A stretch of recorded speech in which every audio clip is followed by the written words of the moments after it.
Here's what's coming up on Network Africa today. Nigeria's President Bola Tinubu reflects on security, disaster management and economy of the nation as Nigeria clocks 64. Some Nigerians skeptical as President Bola Tinubu pledges investor-friendly policies, while others stress individual contribution as path to success. Plus, white South African farmer in court for attempted murder of 6-year-old black child.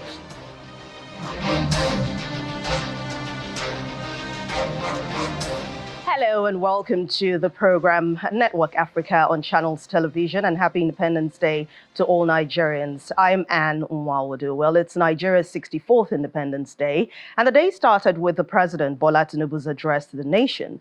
As part of his Independence Day broadcast, President Tinubu is promising to convene a one-month National Youth Conference to help address challenges and opportunities confronting young people in Nigeria. According to the president, the conference will, among other matters, discuss issues around education, employment, innovation, security, and social justice. While acknowledging the economic hardship experienced by citizens, President Tinubu restates his commitment to addressing the challenges of high cost of living. Meanwhile, Nigerians have been reacting to President Bola Tinubu's promise to make it easy for investors to come while upholding the country's regulatory processes. They made these comments earlier during his Independence Day address. He also asked the citizens to give him more time for his policy reforms to kickstart. But his reforms, which include easing forex controls, devaluing the currency, cutting subsidies on fuel and electricity, have worsened the cost of living crisis and angered many citizens. The presidency announced last week that Exxon had proposed a $10 billion investment in offshore oil operations in a new investment push in Nigeria. Personally, I'm doubting if it is something that's going to work out, because it has not shown really. Majority of what the president is talking about has not shown really. So if it is going to work, if it's not going to work, it's still under probability. He's already the president. What we should just do is being optimistic and look out for ways we can improve on our own end, because change starts from me and you. Change starts from the little things that we can do on our own end, right? Rather than waiting for the government. If government would not fix everything, I would say that yes, they are trying to do what they can do. You understand? Because they would not intentionally just want to make the country unbearable. His policy direction is a problem. So he must review his policy direction. I was thinking today, he will tell us that refinery will start working period. The oil sector, this is the major refinery. Though he's talking about UPRC, talking about PIA, but PIA was introduced by President Muhammadu Buhari. What is he doing differently to make sure the PIA actually is active? I was thinking he would talk about our oil and gas and how we are going to be better. He's creating an history by saying there's going to be a youth conference that will border on education, innovation, and maybe how they will be futuristic in all what they are. I think that's a very significant one. He also mentioned about what he has been doing about Boko Haram and what have you. But for me, I think security-wise, we are doing well in terms of soldiers, but we must go to non-kinetic. So he's not talking about non-kinetic, he's talking about kinetic approach. So for me, I think we need to do more in terms of security. Then economy, it's very, very important. We don't have a good economy as of now, so we must do more to make sure we have a better economy in Nigeria. Meanwhile, the U.S. Secretary of State Antony Blinken has sent a goodwill message to Nigerians on the occasion of its 64th year of independence. He extended congratulations to the people of Nigeria on behalf of the United States of America, saying that Nigeria exemplifies dynamism and resilience in Africa and is a key contributor to regional peace and stability.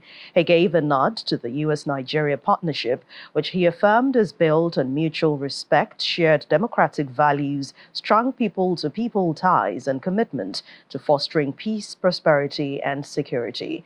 And finally, he expressed the American continent's commitment to deepening cooperation in inclusive economic development, energy access, democracy and human rights, and environmental sustainability.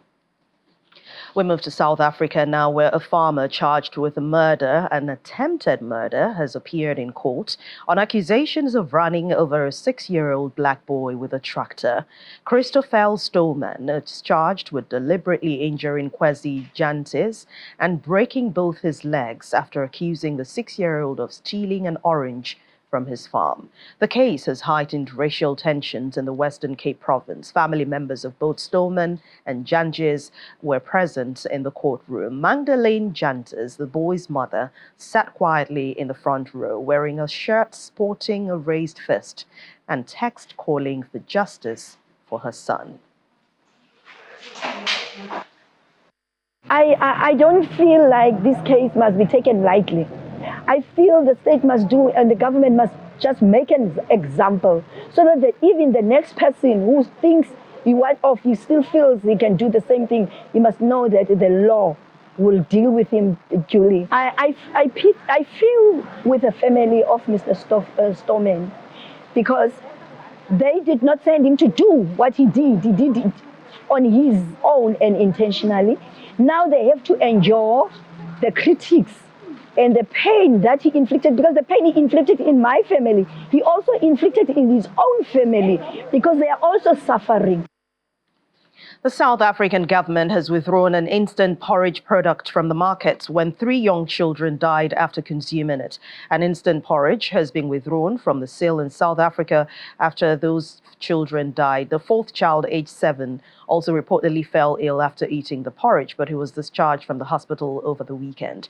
The police spokesperson, Lieutenant Colonel Shipokazi Mawisa, told local media that the children, aged 18 months to 4 years, had complained of stomach ache after eating the top store instant porridge before they died on Friday. Supermarket Spar, where the porridge was purchased, has instructed all stores to remove the product from its shelves. The Namibian company which made the porridge, Namib Mills, extended its condolences to the affected families, stating that although there is currently no evidence linking the product to the unfortunate incident, they are taking the matter very seriously. Samples of the porridge have been taken to the National Health Laboratory Services for testing and analysis. Joining us on the program from Johannesburg in South Africa is our correspondent, Innocent Simosa. Hi, Innocent. Thank you very much for joining us on Network Africa. Well, a very good afternoon to you, colleague, and happy Independence Day to you. Thank you very much. That's a terrible thing to happen to a young boy for just an orange, the story we had before this story. Can you tell us the current condition of the 6-year-old boy? As we know, both legs were broken by the tractor of that man, that farmer. Yeah, indeed, and another debilitating story coming out of South Africa. I think it's a bit challenging also for me to, as a South African, to sit here also, talk about these issues, but they have to be told because this is what happens in the country. It's quite a painful experience for this young boy, but we heard from the community also and the civil society groups and activists gathered outside the Friedendale Magistrate Court to support the Yankees family as this farmer was appearing for the second time in court. He was essentially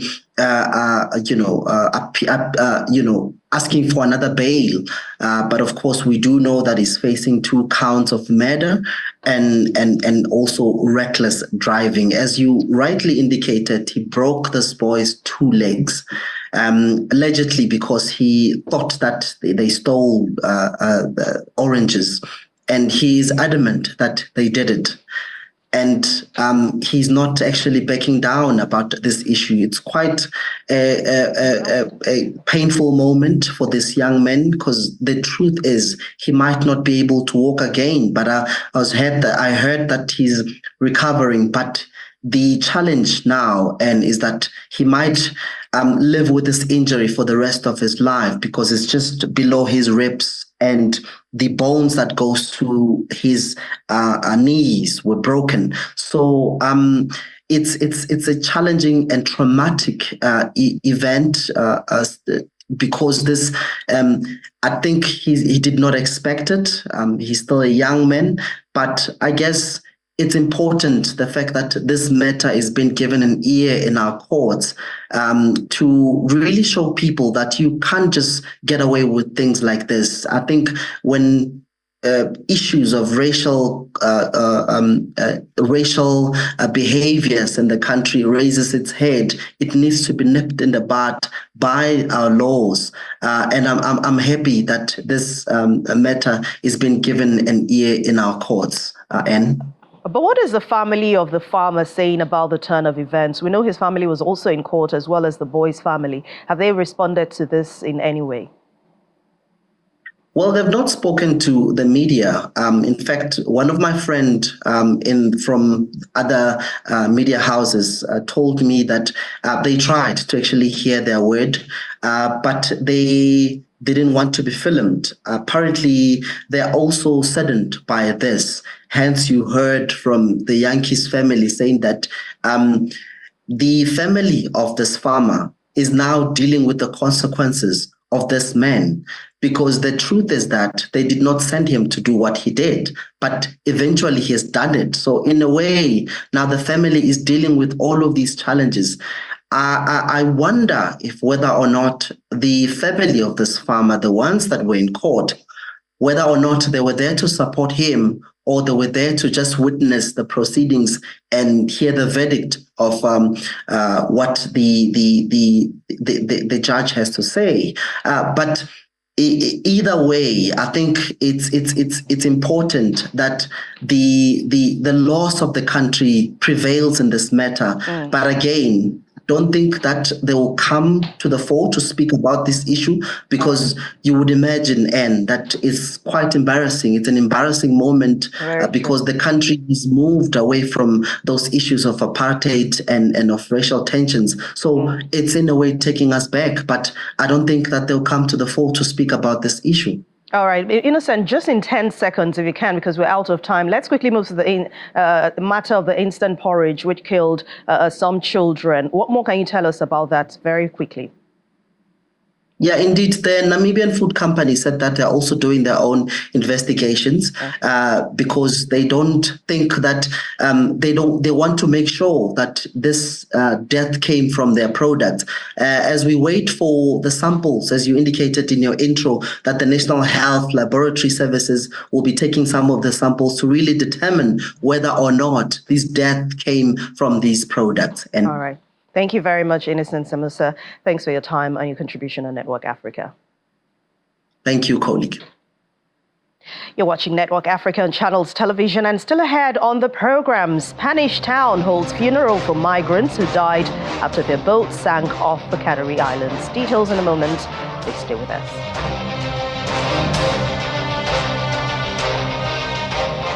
Welcome back. Dozens of people attended the funeral of 3 out of the 9 migrants in El Hierro Island who died after their boat sank off the Spanish coast. The other 6 people will still be buried today.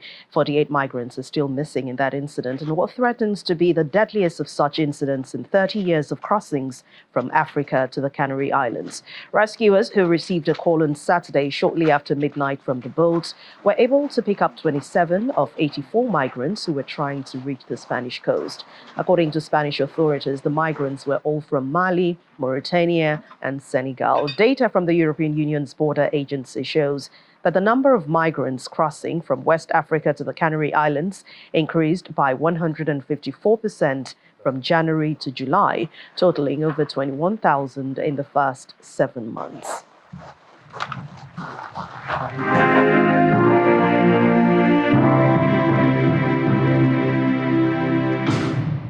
Let's now see what's happening at the UN General Assembly. Rwandan ambassador to the United Nations, Ernst Owamuchio, has said that he is calling for solidarity and those who are most responsible for carbon pollution. Addressing the General Assembly's general debate, has stressed the importance of solidarity and investment. The ambassador is convinced that Africa can be a key participant in global affairs if its economies are decarbonized, favoring long-term solutions over short-term cosmetic cover-ups.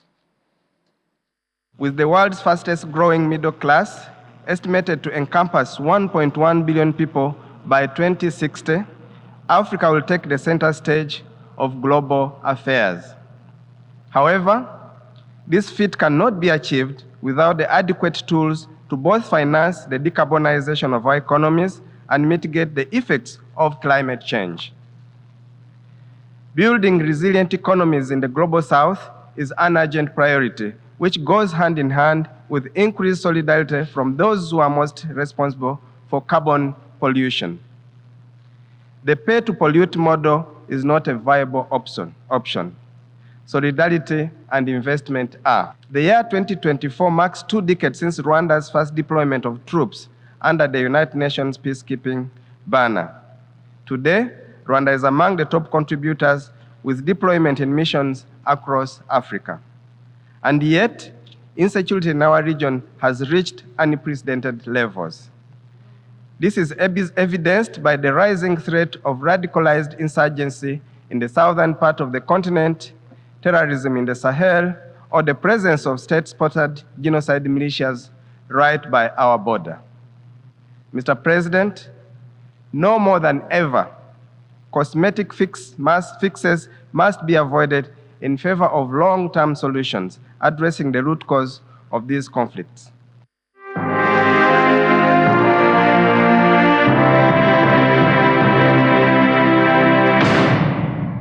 Meanwhile, the World Health Organization, WHO, is insisting on digital healthcare services, especially at the primary healthcare level, for better service delivery. Back here in Nigeria, the Jigawa State Coordinator for the organization, Dr. Bello Inuwa, disclosed this during the flag-off ceremony of health facilities and digitization in Jigawa State. Our correspondent, Sadiq Iliasu, reports. Officials of the World Health Organization, healthcare workers, and government officials gathered at the Ahmadu Bello Hall in Dutse, the state capital of Jigawa, for the flag-off of the health facilities digitization. The WHO and partners are collaborating with the Jigawa state government to achieve universal health coverage in the state. Among the activities this year will include the revitalization of primary health care centers across the 27 local government areas of the state, which include perimeter fencing, provision of staff housing, solar water supply, and solar power supply to the hospital, provision of hospital equipments, human resource for health for those hospitals, essential drugs and commodities, and as well as generating demand from the immediate community of the hospital. The organization believes that digitization of primary health facilities is key to improving services in local communities. In recent years, Your Excellency, globally and nationally both, the health sector is facing a lot of crises and a lot of challenges, which we as partners in state commit and agree that the only way to push the health sector resilience forward is through primary healthcare revitalization and digitalization.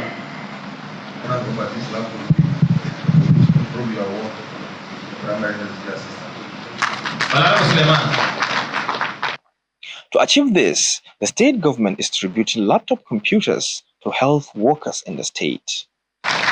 The distribution of laptops to 291 health information technicians across the 291 health facilities spread all over the 27 local government areas in Jigawa State is a clear demonstration of our commitment to the strengthening of our health system by equipping our health workers with the necessary tools.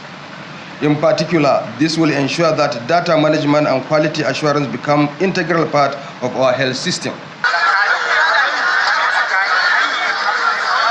Meanwhile, the state government has also flagged off the distribution of mobile veterinary clinics across the 27 local government areas of the state. Now, this veterinary department are strengthened by the provision of 5 motorcycles in each of the local government to ensure that, and these motorcycles are well kitted, provided with all the necessary equipment to provide veterinary services to the Fulani in each of the local government free of service. The digitization efforts are expected to significantly improve healthcare delivery across Jigawa State. Sadiq Iliasu, Channels Television News.